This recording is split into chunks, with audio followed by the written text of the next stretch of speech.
Good morning, everyone, and happy spring. I'm Catherine Brookman, Associate Director, Knowledge Transfer and Exchange, and on behalf of Dr. Jack Callahan, Director of the Center of Research Expertise for the Prevention of Musculoskeletal Disorders, or CRE-MSD as we are more commonly known, we'd like to thank you for joining us today for this free webinar, supported by our Client Patient Handling Community of Practice. Today, this webinar is a restorative care approach to MSD prevention and reducing two-person transfers, a resource to support provider decision-making, Part 2. This is a follow-up to the November 14th webinar and the final webinar in support of the Ministry of Labor, Immigration Training and Skills Development, Health and Safety Inspection Compliance Campaign on MSD prevention in healthcare and the community sector. We are grateful to the Ministry of Labor, Immigration, Training and Skills Development for our funding, which supports the delivery of these webinars, and to our presenters who provide their expertise. The format of today's webinar is as follows. The presentation will be given, after which time we will have 10 to 15 minutes for a question and answer period with our presenters. During the question and answer period, we ask that you type your questions into the chat box. The chat box can be pulled up on your screen by selecting the chat icon in the control panel that appears near the bottom of your screen. I will relay these questions to the presenters or a similar question should we have duplicate themes. You will be muted for the entire presentation to ensure there is no background noise disruption. Should you have a pressing question or issue such as a technology glitch that cannot wait until the end of the presentation, please type this into the chat box and we will do our best to address it right away. This webinar will be recorded, with the recording being made available to you along with our presenters' slides shortly after today's webinar. You will also be sent a link to an evaluation that includes a question on your desire to participate in a follow-up community of practice implementation project on the resource being presented today. Please fill out this evaluation as it will assist us in the future delivery of our webinars. Thank you so much for joining us today, and remember to watch the CRE-MSD website and the MSD prevention site for other webinar resources and events. Our next webinar will be taking place this Wednesday, March the 25th at 12 noon on anti-fatigue mats and their relationship to MSD prevention. As we have multiple presenters today, including myself, I will be introducing my colleagues by name and title only. For more information on their biographies, you can check the CRE-MSD event site. Lori Camerlian is our research assistant for this CRE-MSD research grant. She is a co-author and will not be speaking today. Sherri Bastos is the Director, Health and Safety and Well-Being, Health and Community Care with the Public Services Health and Safety Association. Dr. Emily King is the Director of Research at VHA Home HealthCare, and along with myself, the three of us lead the CRE-MSD Client Patient Handling Community of Practice.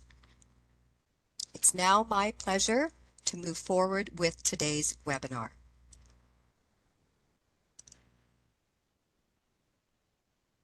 I'd like to start by acknowledging that this research project is funded by a CRE-MSD seed grant. The research topic was selected by the Client Patient Handling Community of Practice as a result of a survey and extensive feedback. This research project is informed by a 32-person advisory committee of diverse practitioners, including ergonomists, physiotherapists, occupational therapists, kinesiologists, a personal support worker, an ethicist, and researchers. We'd also like to acknowledge a dedicated review of the expertise by our retired colleague, Francis Seiselman from PSHSA.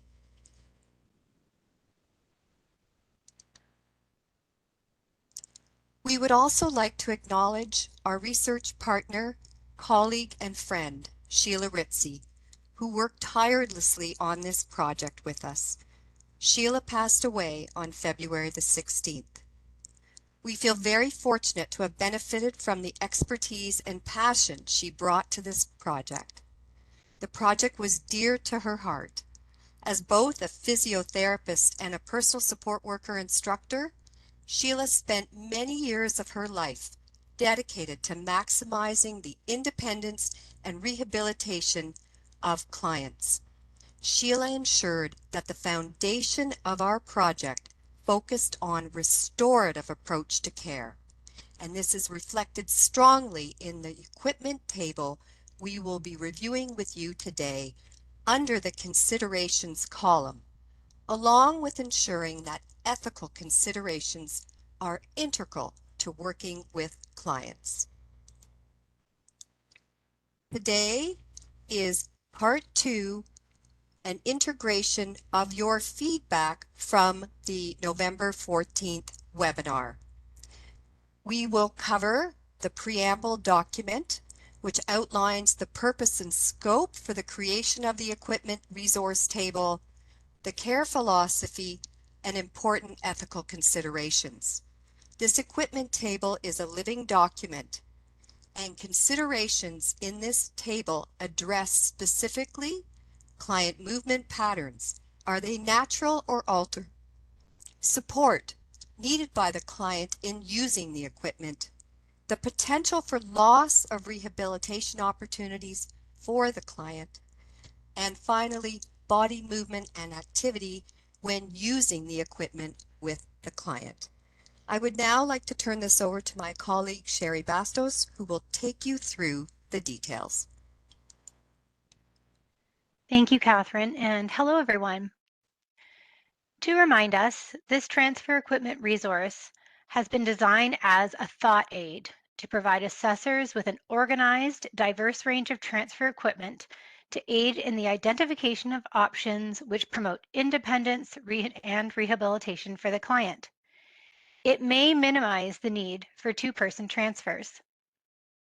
This document can be used by regulated mobility professionals in conjunction with a full assessment that considers factors related to the client, the care provider, and the environment. Emphasis has been placed on person-centered restorative care, as well as balanced and ethical decision-making that promotes the needs and choices of the client in the selection of transfers and equipment. Regarding the scope, this resource addresses equipment which can support clients who have some ability to bear weight and the personal abilities to complete the selected transfer. Next slide, please. Based on your feedback received, as noted by Catherine, the final preamble document includes categories and requested and details relative to purpose and scope, transfer resource development considerations and acknowledgement, primary care philosophies, including a restorative approach and ethical considerations, as well as key terms and references. The preamble also provides some details relative to the understanding and application of our care philosophy. As noted, the development and use of this transfer equipment resource has been guided by a restorative approach as best practice in providing care. The approach features maintenance, restoration, and optimal client function towards quality of life. Engaging a client to the greatest possible extent in their own mobility, daily activities, and improved self-rated health while supporting a dignity of risk and quality of life. This approach to transfers and use of any equipment are components of holistic restorative care that facilitates an active approach, exercise, ongoing activity, and mobility throughout the day. As many are aware, care not focused on optimal function can contribute towards the disablement process. Restorative care may initially increase time demands, but has been shown in the long term to also be more efficient than non-restorative care. The care philosophy within the preamble also includes additional details relative to ethical considerations. Transfer choices contribute towards shaping the future quality of life and function for the client. the client who requires recognition not just as a bearer of rights, but also as an interdependent member of a larger community. Care providers of today must be autonomous moral agents who embrace relational ethics, critical thinking, and self-reflection when participating in the decision-making with clients. The choice of a transfer provides a significant opportunity for care providers to ensure balanced decision-making, which including both rule-based normative and relational ethics, connecting the client's story to understand what is ethically important to them. The inclusion of ethics in this resource recognizes the important role ethical skills and understanding is in the delivery of compassionate and skilled healthcare and promotes balanced choices that enhance optimal function and quality of life for both our clients and care providers. To assist with this, 6 questions are also included within this section of the preamble to help stimulate ethical reflection. Now that we have reviewed the preamble, I will pass the presentation over to Dr. Emily King to take us through the transfer equipment resource. Emily? Thank you, Sherri. So the original request from the community of practice was to look at opportunities to minimize the use of two-person transfers. And so an important thing for us to start with is recognizing that they do have a place, but it's limited. And so, as well stated in HOP 7, a truly excellent handling of people resource that I recommend to anybody who has not yet seen it, assisting a person to stand with 2 caregivers can be used as a short-term or occasional strategy, perhaps to manage the task at a particular time of day, or to support a rehabilitation program, or pending the provision of appropriate equipment. So it may be this temporary strategy. And so our focus is looking at what long-term or routine alternatives can be found, especially through the provision of appropriate equipment. Advance the slide, please, Catherine. Thank you. So I'll take you through a quick walkthrough of how we've organized the information that we present in our transfer equipment resource and highlight that our goal here has been to present assessors with an organized and diverse range of transfer equipment options.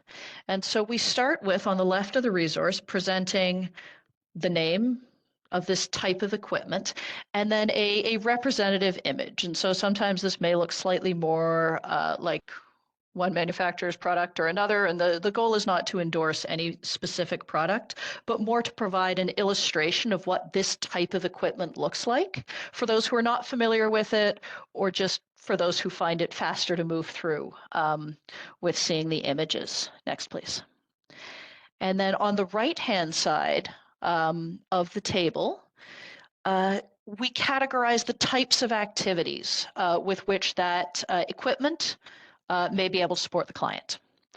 And so we include a full range from the very beginning phases of a transfer, which can include rolling and turning in bed, through to the later phases when somebody is moving to standing and walking.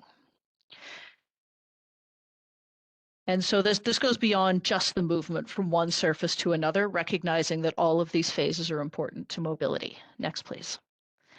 And the way things are organized is that the table starts with equipment to aid in the earliest phases of the transfer. And then as you move down through the resource, the equipment is aiding with later and later phases of the transfer. Next, please. Now, the central portion here, as Catherine noted earlier, is dedicated to sharing considerations for use of the equipment. Specifically, would the equipment support a transfer with a natural movement pattern, or is it introducing an altered movement pattern to complete the transfer?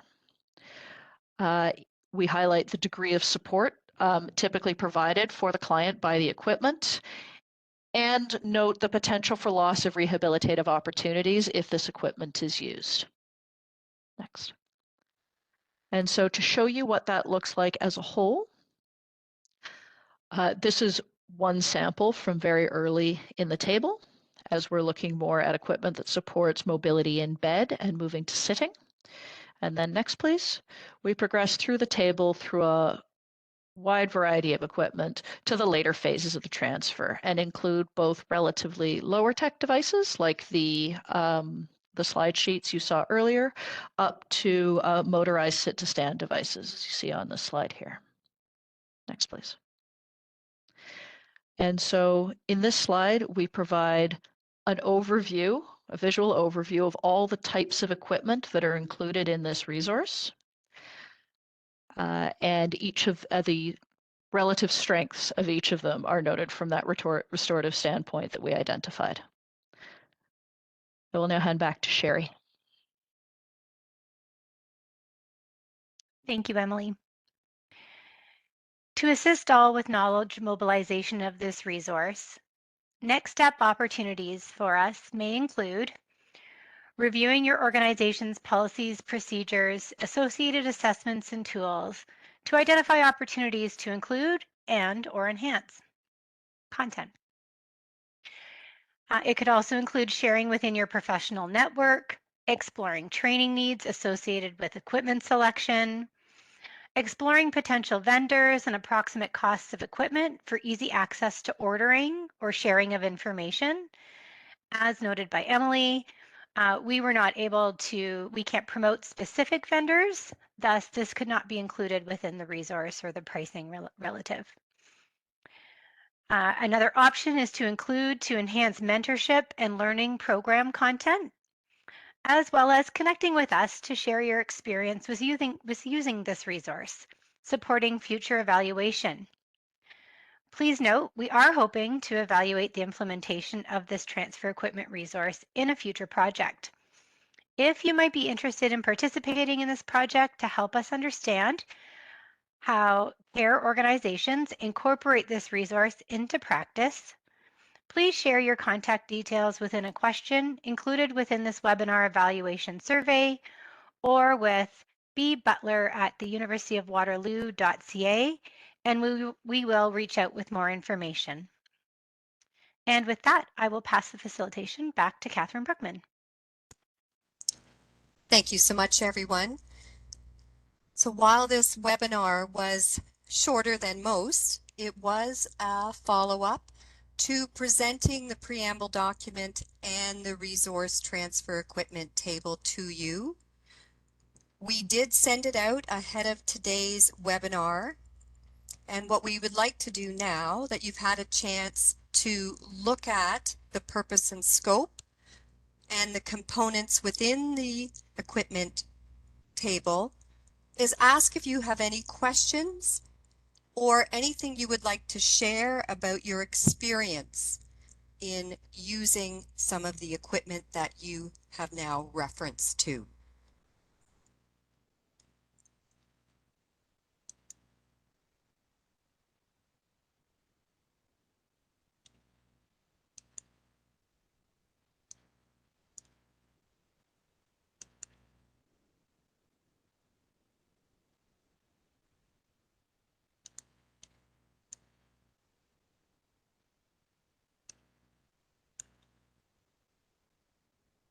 Am I missing any questions or people just looking at the resource now that was sent to you earlier?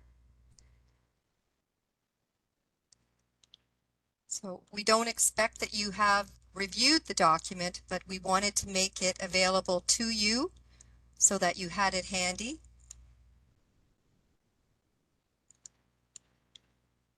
And if you did not receive the resource, if you registered for today's webinar, it was sent to you this morning around 11 o'clock when you received the reminder email. The document would have been attached to the reminder email and login information for you. This document, resource table and the preamble document will be posted on the CRE-MSD website under the client community patient handling community of practice, and as well you will receive it as a participant along with an evaluation for the webinar. I'm seeing people type in the chat that they didn't receive the document. Could somebody who did receive the document type in that you received it, just so we know that that email did go out? And yes, we are okay. Okay, great. People did receive it. And yes, we want you to share this document. In fact, we want you to try and use it. As Sherri pointed out, our knowledge mobilization suggestions are there, and we would be thrilled if you would like to work with us on implementing the resource within your organization. Thank you. Someone did point out that they received it in the webinar starting soon email, and that is exactly what went out this morning around 11 o'clock, so that you had the resource handy. We heard in the November 14th webinar that people would have liked to have had a copy to follow along, so that's why we sent this out in advance. Does anyone have any questions for any of the presenters?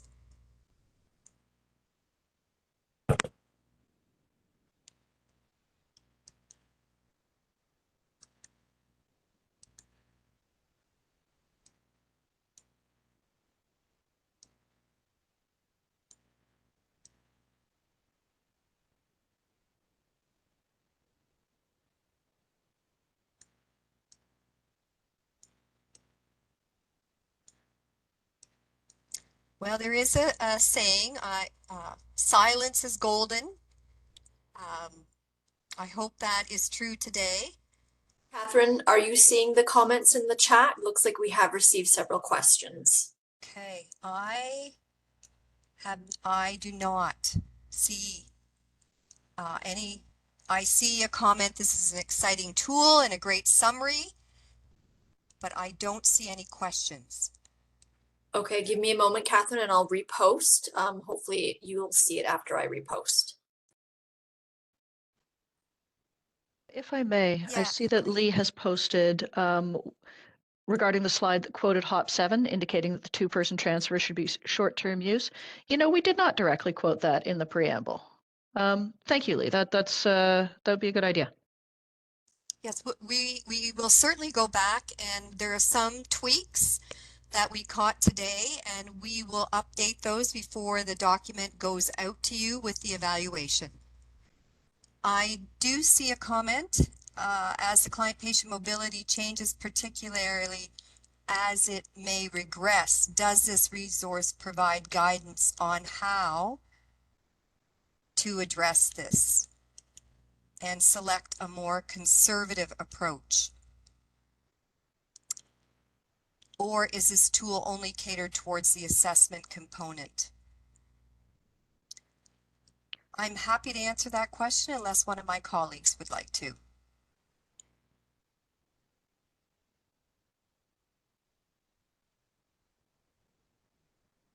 So what I would say is that assessment of the client is an ongoing process. We rely on the feedback from the care provider to let us know if there's been a change in the client's status. And once we're notified if there's been a change in the client's status, then we would relook within our organization at, is the appropriate approach still the right one?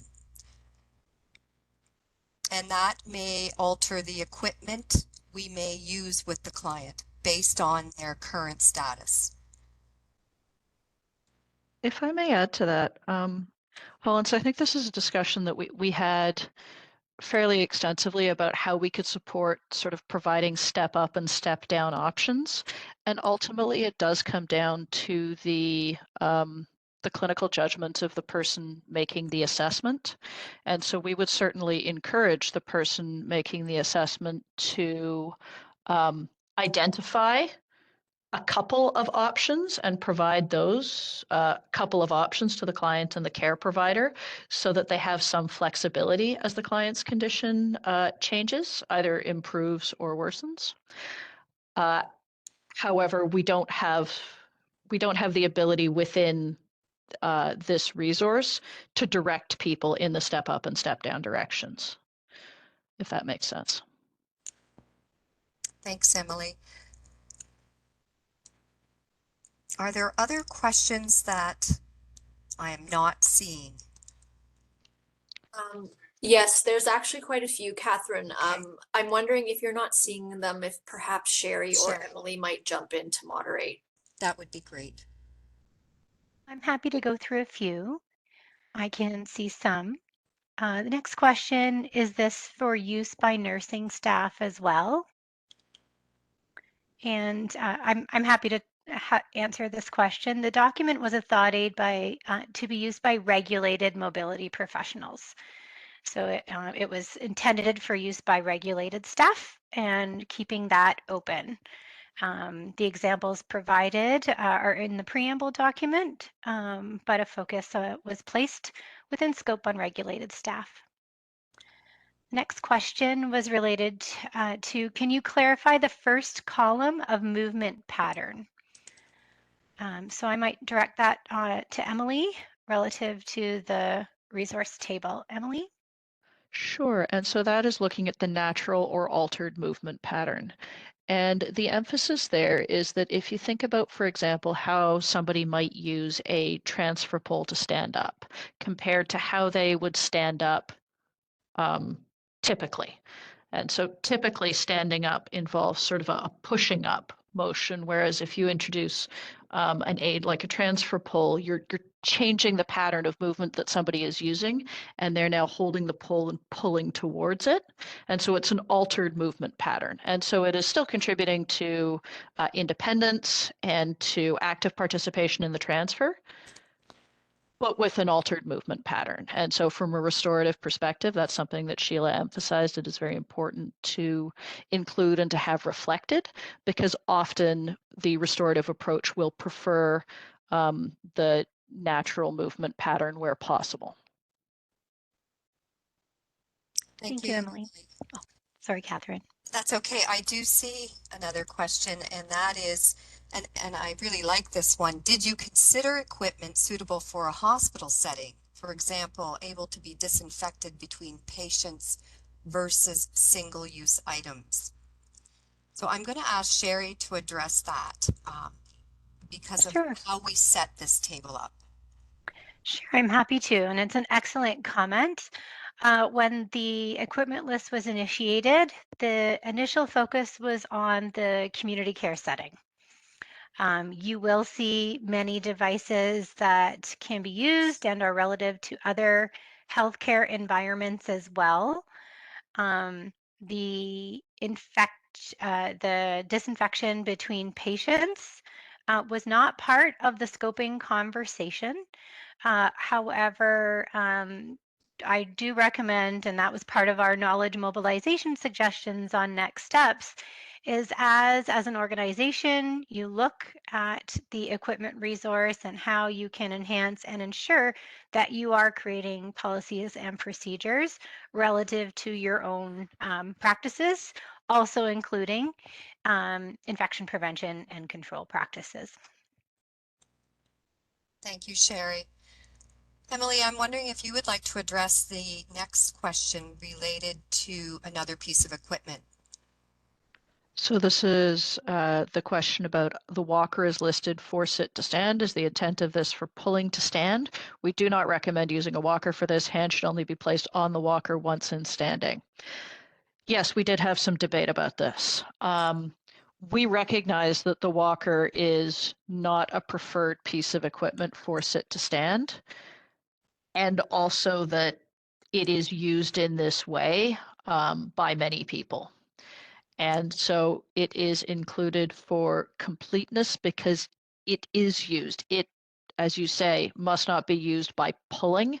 It can only support the sit to stand as somebody is pushing directly down on it. Again, not preferred. Armrests or even the thighs are better options, but it does then support somebody to get themselves fully upright and to balance as they do so, and then to walk after that. So I do appreciate your concern about the walker as a piece of sit-to-stand equipment. And this is a case where we are mentioning it for completeness, but relying on the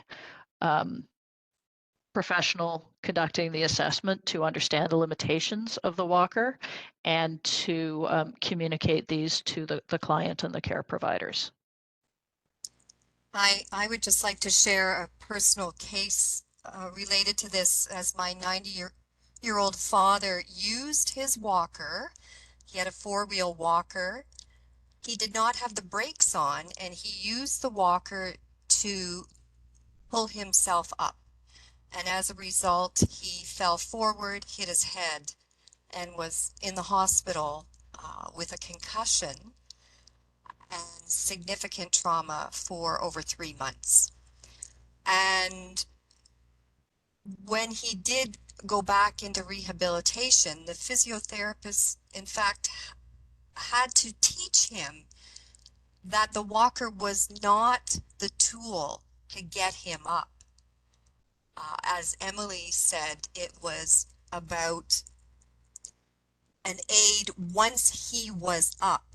So working with him on his thigh muscles to edge sit and stand up and then use the walker. And it's just incredible how many PSWs have told us that their clients in fact use this piece of equipment for actually pulling themselves up.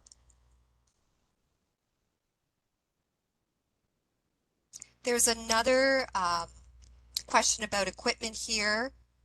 Hover mats, would they be appropriate to include in this table? And we do want to point out that this table is a living document. It certainly does not have every piece of equipment in it, and I'm sure there are other pieces of equipment that we have missed. I believe the hover mat exclusion was related to it being a very passive piece of equipment. So it is, we scoped this to address people who do have the ability to participate more in their own transfer. And once we're using a hover mat, that's really, we are moving somebody rather than they are participating in the transfer. So I believe that was the reason for the exclusion of the hover mat in this case, much as we didn't really get into the use of lists. Thank you, Emily. And we do recognize, while we excluded this purposely, there will be some that we have not included, and there will be some later on that are new. And it is a living document, and that means that things will be either added by organizations, but it is not static and it is dated.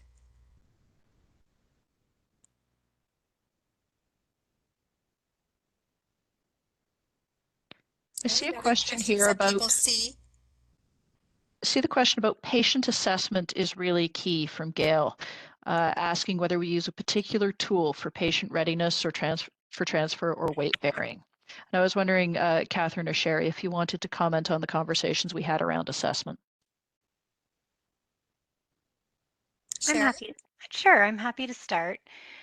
We actually spoke about the client assessment quite a bit at the beginning of this particular project.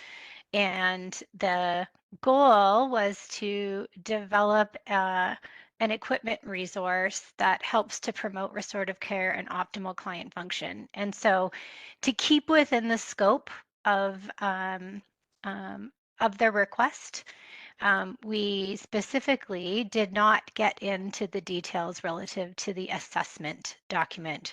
We realized and understood, that there's that in itself could be another potential grant project as well.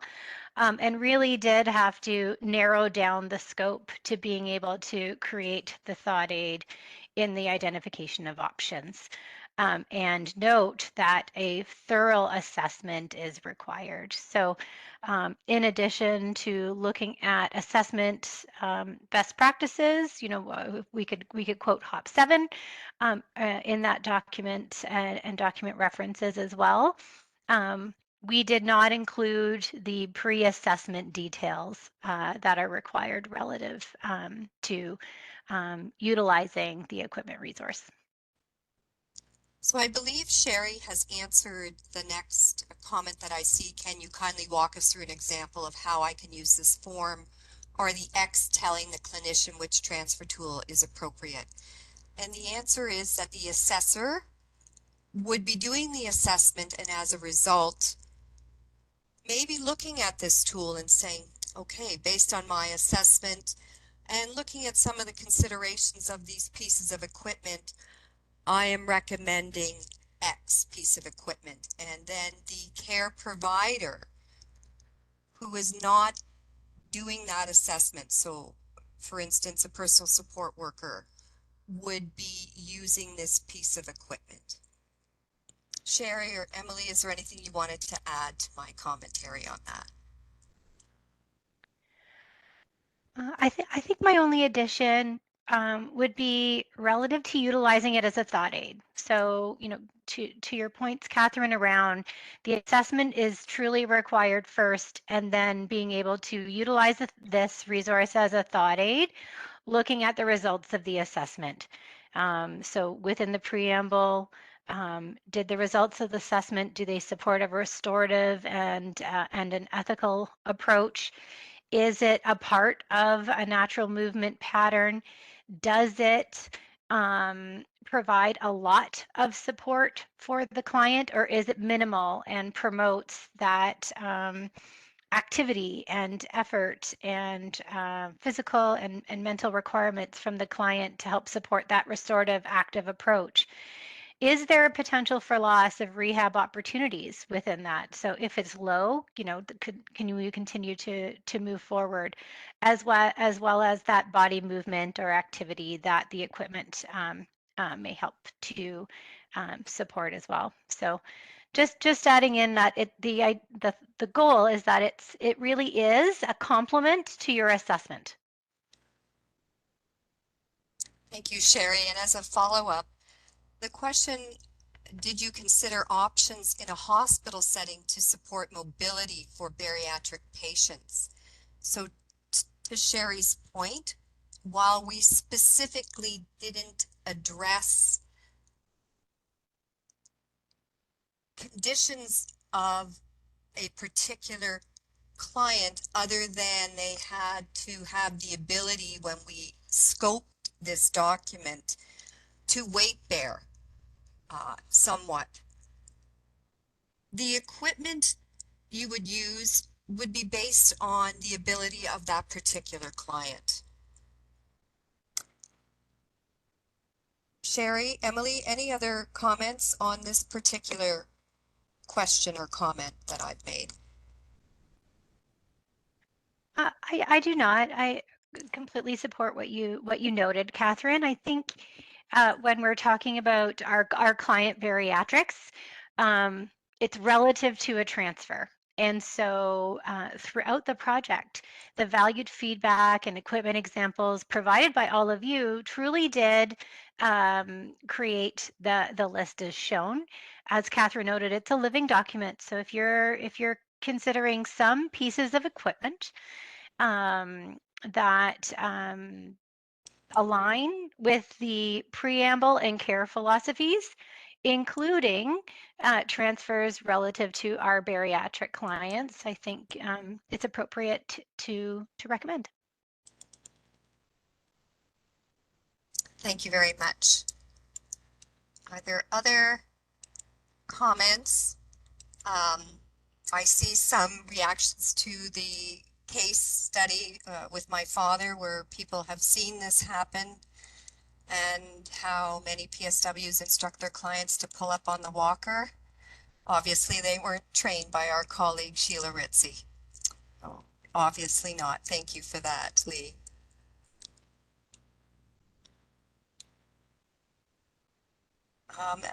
Interesting comment here about clients with advanced dementia sometimes benefit from two-person for lifts and transfer to redirect. Cognition is an important component of the assessment, and absolutely, that would influence what and how things are done. The client of the condition of the client for sure.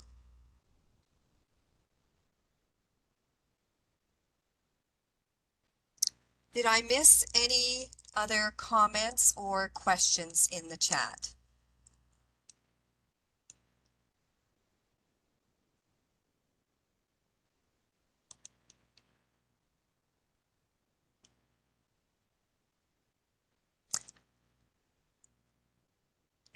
So as we mentioned in the knowledge mobilization part of our presentation this morning, we're very interested in organizations wanting to try to use this or integrate it into their current practices.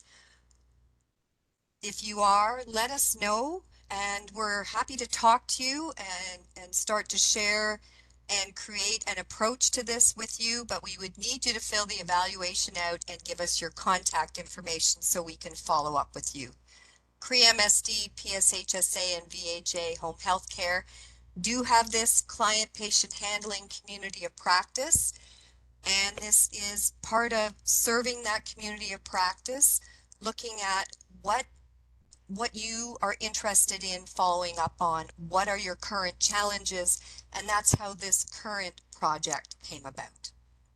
Sorry to interrupt, Catherine. I'm not sure that you just saw the question that came in from Carla. I did not. Let me see if it will come up. I apologize to people. Carla asked, would you advise that a clinician should assess a client using this equipment before suggesting it for clients going home? The reality is that we do not have an opportunity to assess clients in their home and are asked to make recommendations for the home without access to the equipment itself. And I think actually Melissa has answered this question well in saying, can you refer to home and community care services for an in-home assessment so that there is an opportunity for a professional assessor to make that assessment in the client's own environment where more of the factors that may influence equipment selection can be observed. And also Lee has emphasized, where possible, having a client try the equipment first to make sure that it's a fit and that the client will be able to use it is preferred.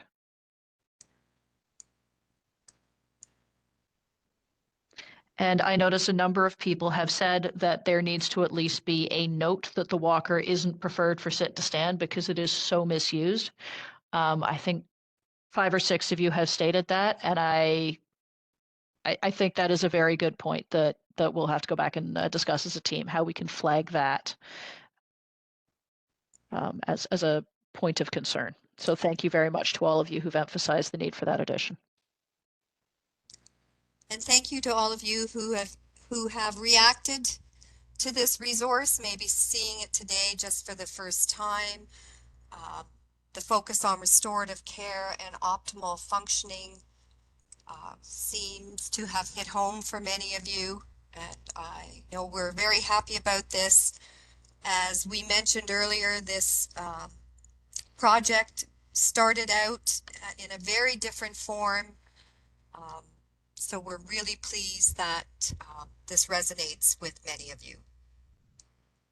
Sherri, Lori, Emily, any last comments?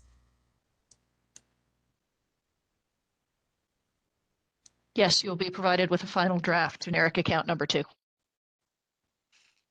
And similar to Catherine's comments, we really want to extend our gratitude and thank you for the collaborative approach in the development of this and the attendance and your support for the clients that you serve. Truly, we enhance care and reduce musculoskeletal disorders together, enhancing quality of life for all of us within the Ontario workplace. So thank you very much for all you do.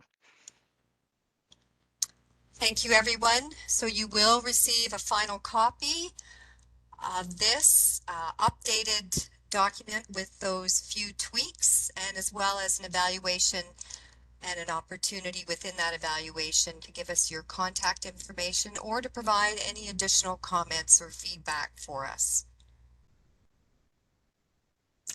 And if my colleagues have nothing further to add, we would like to thank you for joining us today and encourage you to continue to follow the client-patient handling community of practice and the CRE-MSD webinars. Maybe we'll see some of you on Wednesday.